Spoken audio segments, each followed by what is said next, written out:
Welcome back to the Fretboard Journal podcast, brought to you by the Fretboard Journal print magazine. Do you know about the Fretboard Journal print magazine? Hopefully you do. Hopefully you get it. It is unlike any print magazine you've ever seen. It's filled with things you can't find online, even in 2024.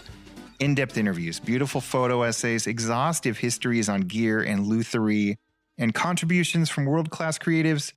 It is for guitar fanatics, by guitar fanatics. Advertising is barely in there. It's very select and very limited. And it's a labor of love. It's proof that print isn't dead. It just needed a reboot. You can sign up and get a subscription at fretboardjournal.com. I am your host, Jason Verlinde. And every week on this show, I talk to someone I admire from the world of guitars. This week is no exception. I simply love the music of singer-songwriter Scott Ballew.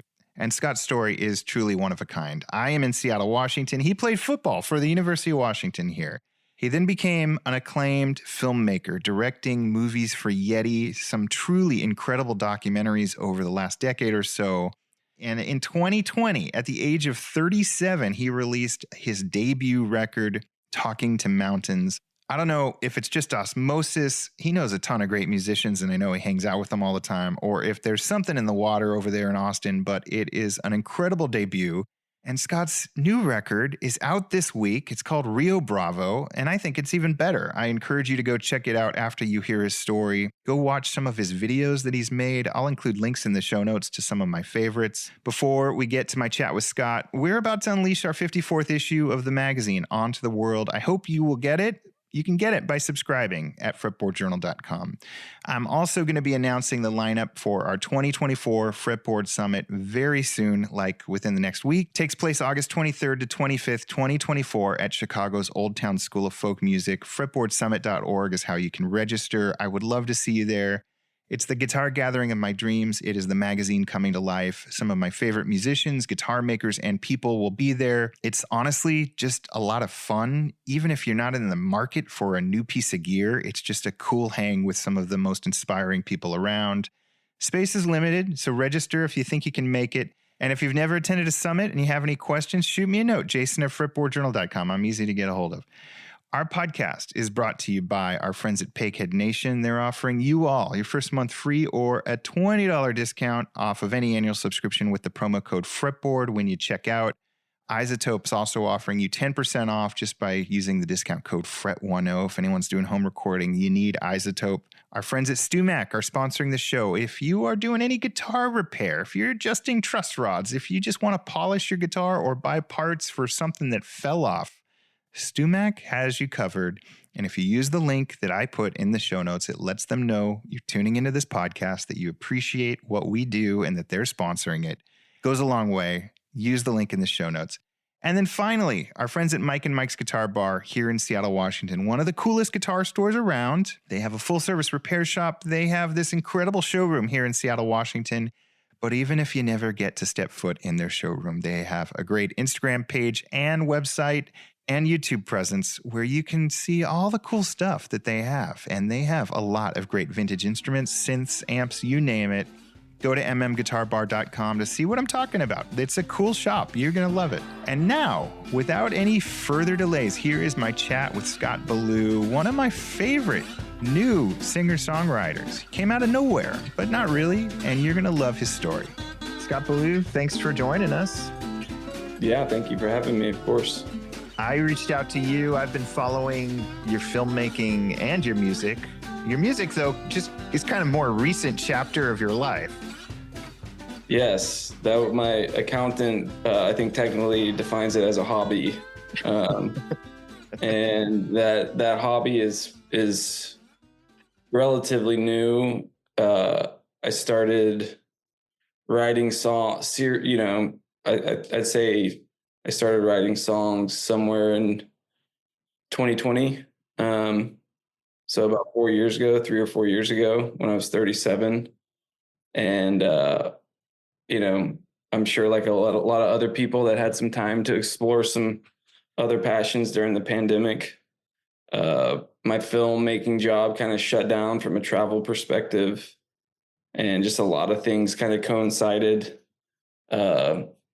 related to my dad's health and a breakup and some new instruments and just some time. And yeah, that's a long way to say it's pretty new and started somewhere in 2020. Yeah. Well, let's go back a little bit because, you know, there's a whole film about you. Can You Hear Me Smiling that folks should check out, just to kind of get a sense of your backstory. But you're an acclaimed filmmaker. You technically work for Yeti now, right? This I did. Yeah, I'm actually Is this old news? well, no, it's actually new news. You're the first to know, really. And it's all good. Yeah, I mean, I've been there 9 years, and this is actually my last week as a Oh full man. employee. Should I So, congratulate you or send condolences or no, both? it was a hell of a run, and they were great. And I'll probably still do some projects with them as they come up, but I think it made sense to maybe, after 9 years, you kind of run out of things to say when you're working at one place that long. And they treated me really great and were very open minded and supportive of just giving me a budget to make character driven documentaries that I don't think many brands would have had the guts to do. Yeah. Uh, but like all good things, companies get big and uh, uh, things change. And I mean, 10 years ago, I would have never imagined working for a company, period. So to be there 9 years was Yeah. quite a feat. But yeah, no, congratulations. Hopefully are due and going to explore my own thing, make some TV shows and longer documentaries and things less affiliated with brands. Yeah. Well, where I was going before you dropped that on me was, Yeah, you got a scoop. I just got the scoop. I got to erase this out. I was going to time it around the record coming out though. Where I was going is just, yes, you've only been recording music for the last 3 or 4 years, but your entire, I know you played football and played for UW down here in Seattle or up here in Seattle. And, but you've been making films that involve artists and, visual artists as well as musicians for a decade now and have surrounded yourself in like really cool Austin culture. So it's not like you were a total fish out of water in the world of music, right? Yeah. No, it was a gradual kind of metamorphosis of how the roles slowly morphed. And yeah, I was the guy. I've always been around music and my friends have always been musicians, and I was the normie always looking in on this scene that seemed so alien to me, but was, so romantic and so meaningful to me. So somehow all my friends have always been, various levels of musicians, and I've been around it. And then, yeah, you're right. Through the Yeti stuff primarily, and I'd worked on other films and commercials where music was a part of it, but this job at Yeti was just a crash course in filmmaking. From a repetition and volume standpoint, like I think I've made 100 Holy cow. over my time there when it's all said and done. And yeah, so what happened is, we budgets are fixed and you run out of time and you run out of resources, and it just slowly started to make sense where I would be in the studio with some, Todd Hannigan or Jesse Woods or some of these folks who are making a lot of music for us. And I kind of learned the vocabulary first, and then I kind of learned how it works cinematically. Yeah.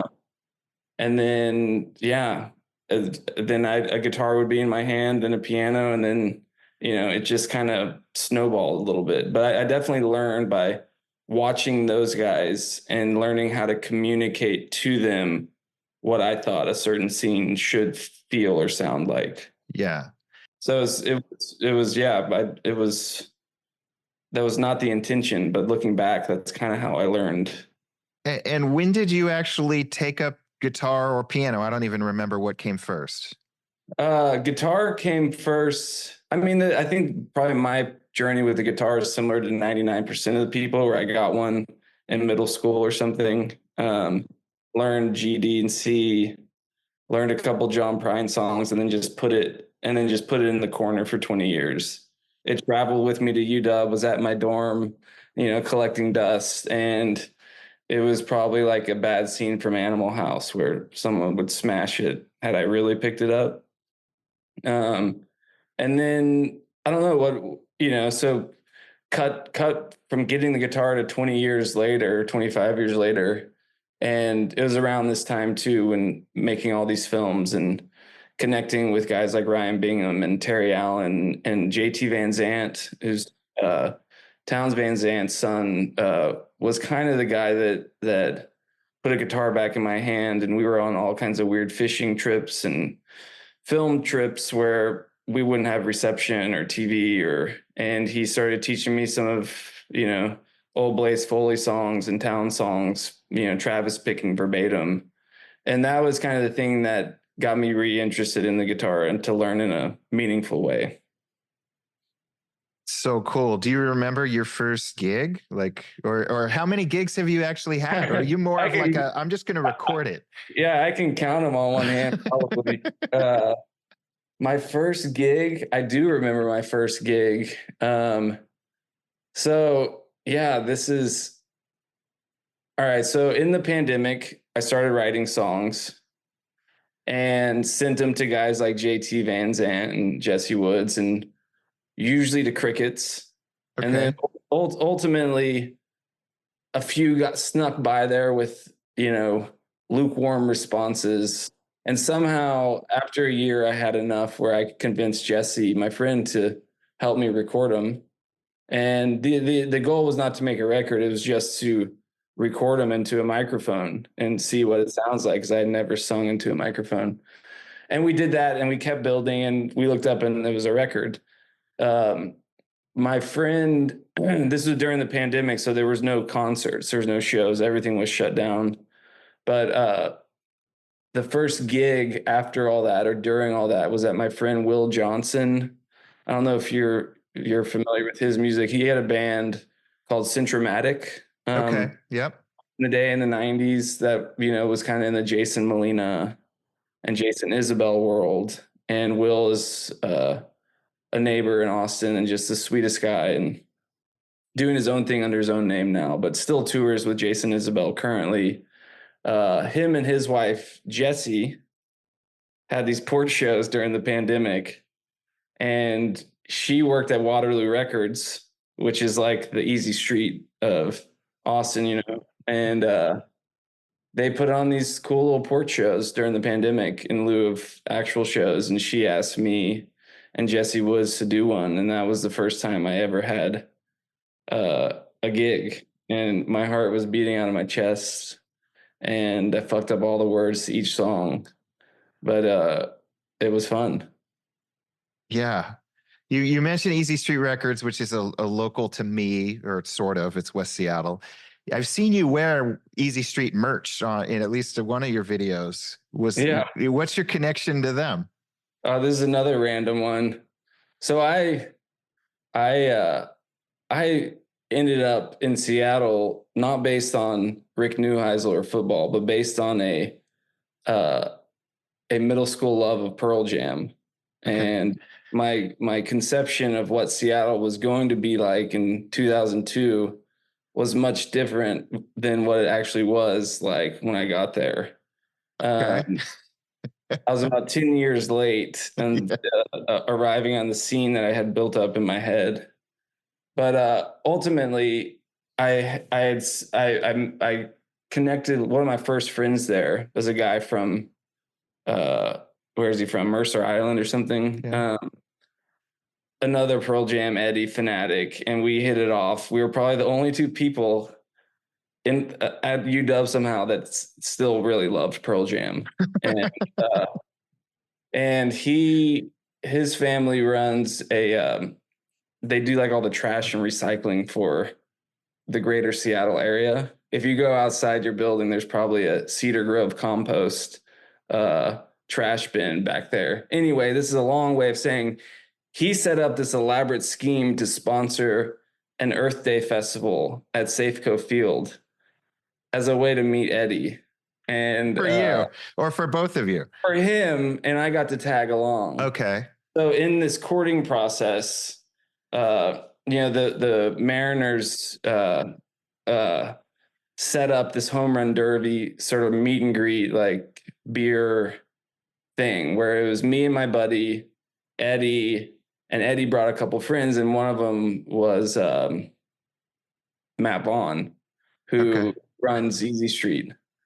So anyway, that's how I met Matt, and we just got wasted and played home run derby at Mariners Stadium, watched the World Series there, and just had a blast with like 6 of us. And it was Matt and Eddie, a couple of Easy Street employees, and me and my buddy. And Matt and I have just stayed in touch over the years. And we were out there filming, I guess last year, we're doing a documentary on the oldest salmon fishing club on the West Coast, which is in Seattle, and played a little gig at Easy Street. That was a lot of fun. At any point in time, did anyone question this Earth Day scam and why there were only 6 of you hitting I home think runs? in retrospect, the thing never happened. Okay. The thing never happened, and I'm sure. I think it was one of those things where Eddie had something to gain from it. He got to play home run derby on a vacant, Safeco Field, and my buddy got to meet Eddie. So it was kind of like a win-win situation, regardless of what happened. Okay. Wow. Yeah, I mean, I think my friend still has a picture of that day blown up like a huge 70s movie poster in his office. Yeah, I love it. But yeah, that's my connection to Matt and Easy Street, and I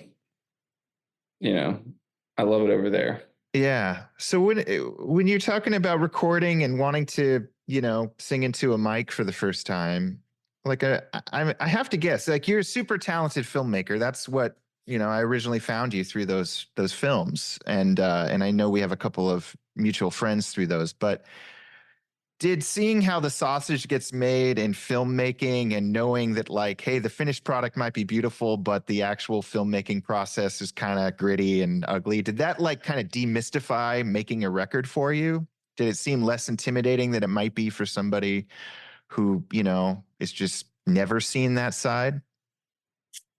You know what? I've never thought of it like that, but I think it did in a way. Most of us would be intimidated to like send JT Van Zandt their songs. Yeah. I mean, I was approaching, I think over the years of making all the films, like I'm one of those people that like sending something out and getting feedback. Now, I don't always take that feedback, but even just the act of sending something out, what's wrong.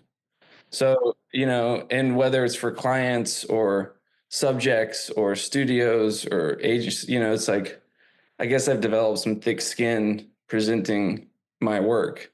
Usually presenting it with the goal of like whatever feedback they have will make it better. So yeah, on one hand, the stakes were so low and I didn't really have anything to lose. And I honestly had the goal of writing a good song. I think I approached it was as, these guys are my mentors, and their feedback, I would be able to read between the lines and get better at it. So I think it was maybe helpful, coming from less the sensitive, songwriter, don't hurt my feelings approach, because that can be crippling. I know a lot of people who aren't that comfortable sharing something that's not fully formed or something they're on the fence about, where I think I've developed this, the ability to, at any stage of the creative process, sharing it with someone and knowing how to incorporate that reaction or non-reaction into making it better. And the actual recording process, I think definitely reflected my experience making films, and I think probably took some of my friends who were musicians by surprise. My kind of, my patience with the process, meaning like, all right, I know right now we just have my guitar and vocals on here, but I through the film and the scoring and, you know, in the film you have to color correct it and I do all the things. So I had, my brain was trained on seeing a finished project well before it was finished. So I think that helped me approach the record with all of the overdubs and various friends I brought on, you know, piano and violin and what it would sound like when it's mixed and mastered and all the little tools. I think, you know, there's definitely some comparisons in the filmmaking process to the foresight and patience involved with making a record. Yeah. I mean, I think that's the coolest thing for me, hearing your music, and one of the most interesting is just, you know, I think you used the word cinematic earlier. Like your music definitely feels very similar to how I feel when I watch your films, which is there's this, you know, obviously cinematic kind of almost spaghetti Western vibe at times. Like you've got the reverb on the piano perfectly. Like you've got, it's fully fleshed out, which most, you know, 3 or 4 years into it, singer-songwriters have not figured out. Right. Well, I think the blessing and the curse is that I have a point of view on what I like. Yeah. You know what I mean? Like, uh, and sometimes that can be frustrating for my friends, and sometimes that can be limiting. And I've this last record, I'm putting out a record next month, and I'm mixing another record, and I'm trying to be less less specific to what I'm hearing in my head. You know, like being open to what happens a little bit more. Because I think I've, you know, I I how I feel about it personally is that I never learned properly how to make a film, and I never properly how to write or record a song. Like what I have developed is, and it's only specific to me and my taste, is how to string together some words and visuals and moments to create some sort of emotion that I'm interested in feeling. And so that's kind of like I approach the song the same way as a movie where it's you know, how does this all fit together in a way when added up makes me feel something. And I don't think that's something that a scholar would teach you on and how to make a proper movie or a song, but that's my very limited way to kind of approach these things, is just stringing together some words that when combined they do something to my emotions that are interesting. Hearing you say that, it almost seems like you're making a soundtrack more than an album. Is that fair? Sometimes, or it's sometimes I feel like I'm trying to make a song out of a movie. Yeah. You know, I think to me it's all intertwined, and I think the words are important, and I think the order of the words are important, and I think music placed at the right timing of those words augments that, and vice versa. So I think to me, I don't see a lot of difference between uh, a film and a movie if the intention is to make you feel something. And I think that's, maybe I'm emo, but you know, and that could be a laugh, or you know, something emotional and sad. But I think I understand it and approach it in a way of trying to evoke some sort of reaction. Yeah. What comes easier for you, the lyrics or the chord progressions in the music? Neither. uh, you know, I'd say words probably come first or come easier for me, just because I'm a limited musician. I'm not versed in music theory, but sometimes I think that works to my advantage too. You know, I can my brain hasn't been trained a certain way. And once they usually happen at the same time, if I'm being honest, like I'll either have a line or a chorus or a turn of phrase that once I lock into that, we'll start putting music to it. And then it's kind of ping ponging back and forth until they both work in unison. So I don't know that I've ever written just an instrumental and added words to it. And I don't know that I've ever fully fleshed out a song in its entirety just on paper until there was music to help get it to the finish line. So it's, to me, they kind of happen at the same time, Mm-hmm. but usually starting with a word. And I have much more confidence with my understanding of language than I do my understanding of musical theory. Yeah. And where did Rio Bravo's the new one? Where did that get recorded? In my house, right behind me was that was the control room where I had I can send you some pictures, but I had a little 388 Tascam tape machine, and my friend Will was engineering, and then the rest of the band was just in there in a little circle, Uh-huh. and had drums, guitar, bass, and me live in the living room. Nice. And do you do a lot of home recording before the band showed up? Do you do that? Well, this one was interesting. It was kind of half and half. Do you know? Are you familiar with a guy named Michael Now? Uh, his band.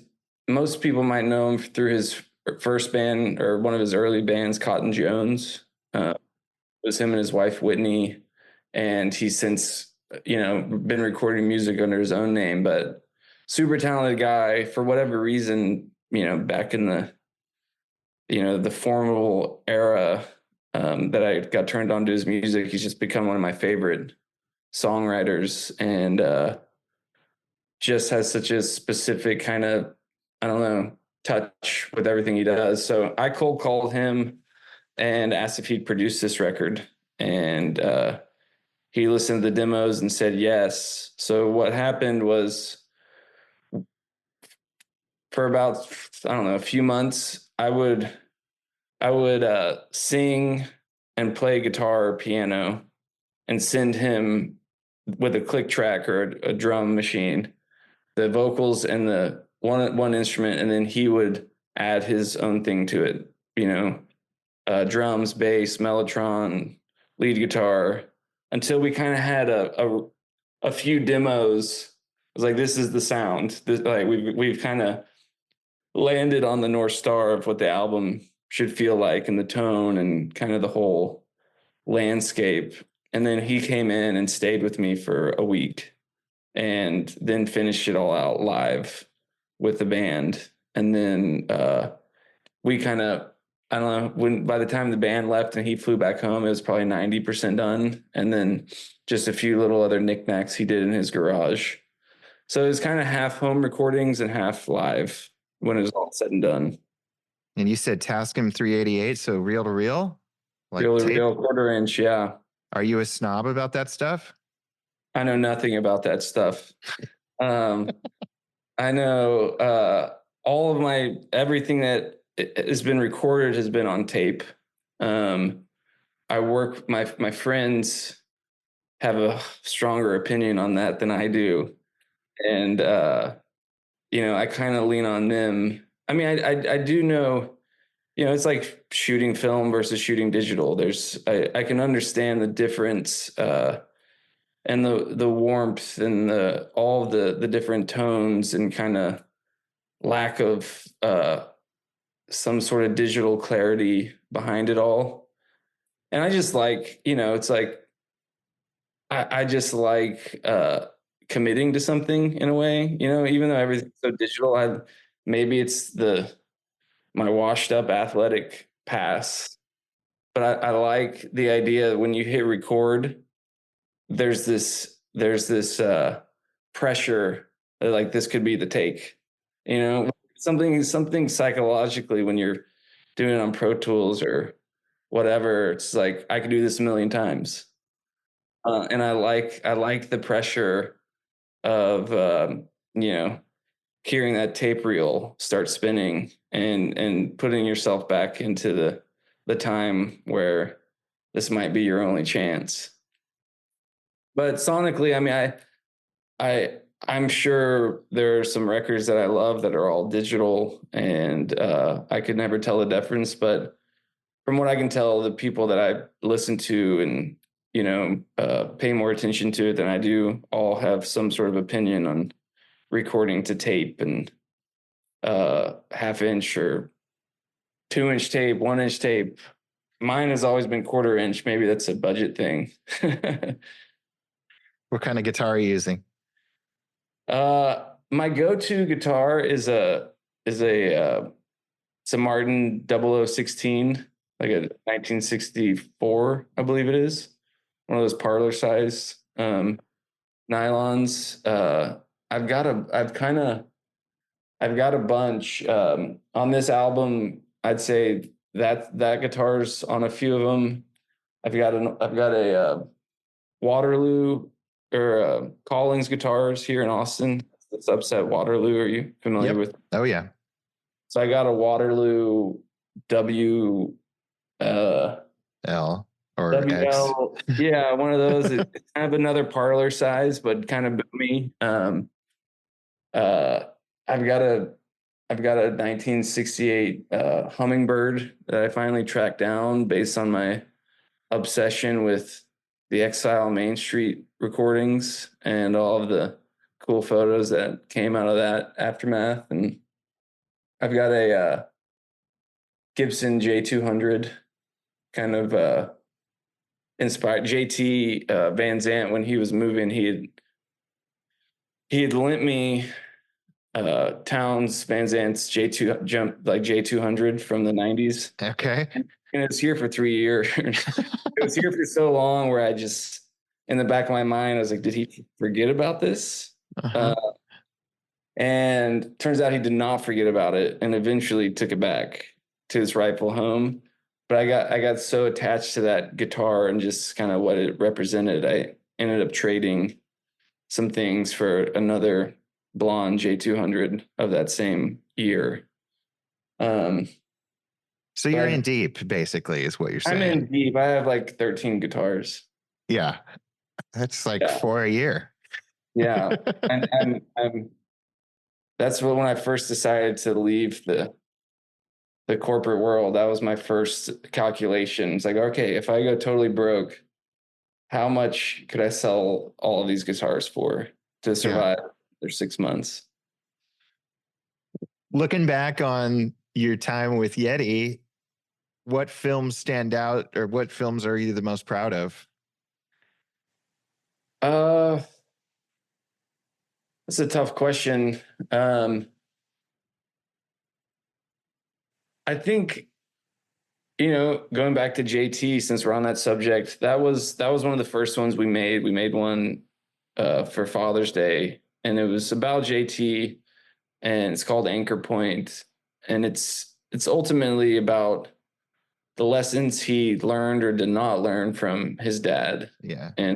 And how he's struggling or attempting to implement those into his own parenting, techniques. So that was the first one to me that didn't feel like a branded commercial, so to speak, meaning it had little to do with the outdoors, had nothing to do with the brand. It was a kind of layered, unexpected father-son story. Mm-hmm. And I think that unlocked the tone and what we were able to do for the next 8 years. And that was one of the first ones. And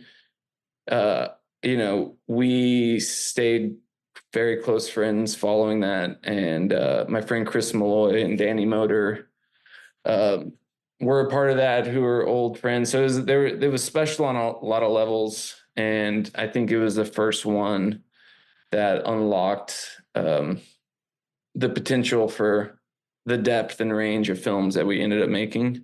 Yeah. So that was one of the first ones. And the last one I made is probably my favorite. It's not out yet.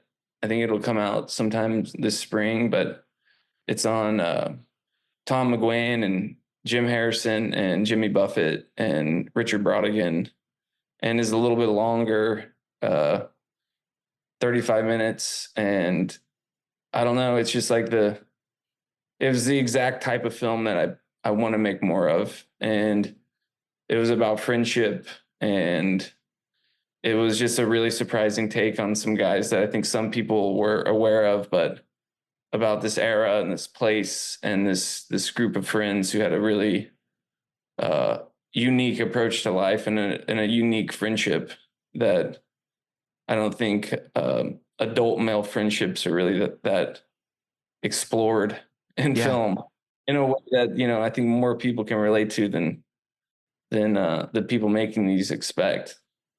that's really cool. I saw that you were working on that. I didn't know if that was a Yeti project or not, because you also did a Terry Allen thing, right? I did a Terry Allen thing. I did one Terry thing through Yeti, and that was connected with this songwriting series we did with Ryan Bingham as the host, and then I did one on my own, independent, on Terry, and that kind of started out as just a concert film, and kind of morphed into half concert film, half documentary. But yeah, I mean, it doesn't get any better than Terry. Yeah, I mean, I'm thinking back to that Townes video, which I know we shared. I can't believe it was that long ago. What That a was probably gift 8 years ago. what a gift to be able to, have a steady paycheck from a corporate gig, but be able to really make art that, I mean, I don't know how many coolers they sold because of that, but it sure told a pretty beautiful story. Yeah, yeah. I think I think it was really brave for them to kind of just take off the reins and trust that these characters and these stories will have a lasting impact, regardless if there's anything tangible that you connect back to selling coolers.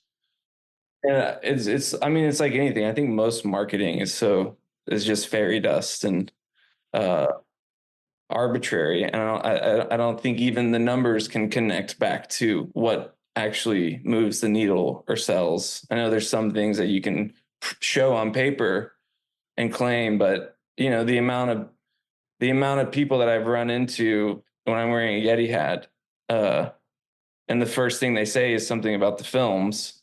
My guess is that it's working somehow, and it might not be immediately transferable on paper. But I think I think it works. But it's like anything. It's like it's hard. I think a brand, especially a brand that's public or has to answer to a lot of people, uh, it's hard to justify it when an ROI isn't, readily available.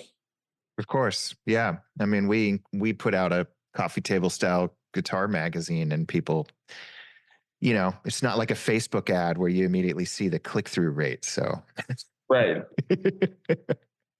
But it's real and it's tangible, and it spreads in a grassroots meaningful way, and you know uh it's somehow deeply embedded in these people's brains, but yeah, changes lives.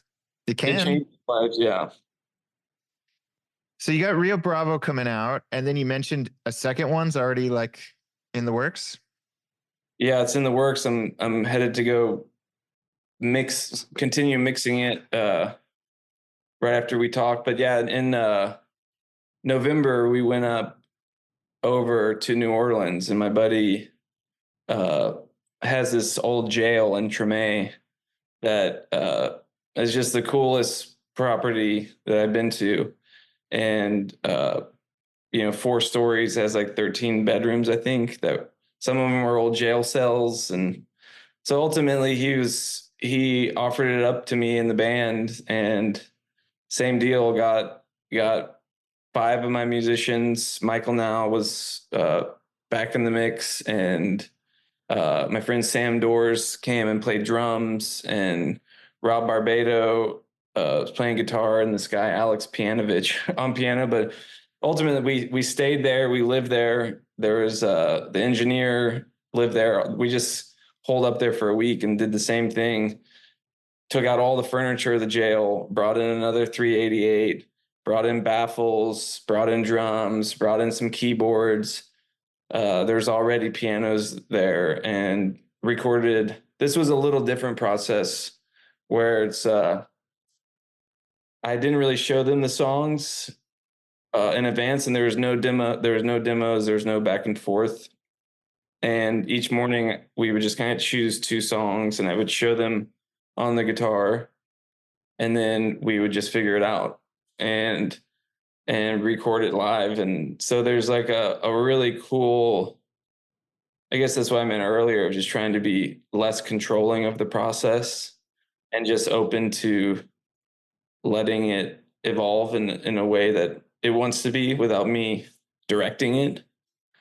And I think it sounds different than Rio Bravo, and it sounds like I don't know, like a Crazy Horse album or something.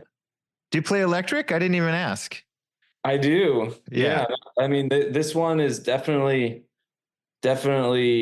like somewhere in between, uh, Zuma, and there's some elements from Desire, and I don't know, some Guns N' Roses in there, maybe Guns N' Roses gospel. I don't know. I'm still wrapping my head around what we did, but yeah, I've got a old, uh,